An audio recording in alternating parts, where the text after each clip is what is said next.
আসসালামু আলাইকুম, কেমন আছেন? আলহামদুলিল্লাহ, আপনাদের দোয়ায় ভালো আছি। এদিকে আমি তেল দিয়েছি আর দিয়ে দিলাম রসুন, পেঁয়াজ, কাঁচামরিচ। এখন আমি দিয়ে দিলাম ভেন্ডিগুলো দিয়ে দিলাম। এই যে দেখছেন আমি কেটে নিয়েছি। হলুদ, মরিচ দিয়ে দিলাম। পেঁয়াজটা কিন্তু আমি একটু নিয়েছি। এখন আমি ভালো করে একদম লাড়া দিয়া তারপরে আমি ঢাকনা দিয়ে ডেকে দিলাম। এখন আবার ঢাকনা খুলে কিছুক্ষণ পর পরে আবার লাড়ব।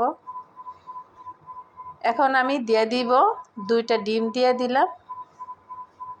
2টা ডিম দিয়ে আবার ভালো করে ডিমটা ফাটায়া এখন আবার আমি ভালো করে লাড়া দিব।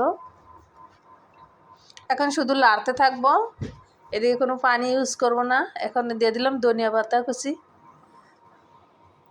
ভেন্ডির ভাজি খেতে কিন্তু এত মজা, আপনারাও ডিম দিয়ে এরকম ভাজিটা করবেন, এটা খেতে কিন্তু অসাধারণ। এই যে দেখছেন আমার হয়ে গেছে ভেন্ডি ভাজি, ওইতে কিন্তু বেশি সময় লাগে না, ঝটপট হয়ে গেছে আমার ভেন্ডি ভাজি। কেমন লাগছে আপনাদের কাছে? প্লিজ আপুরা ভাইয়ারা সবাই সাবস্ক্রাইব করবেন, লাইক দিবেন, শেয়ার করবেন, কমেন্ট করে জানাবেন।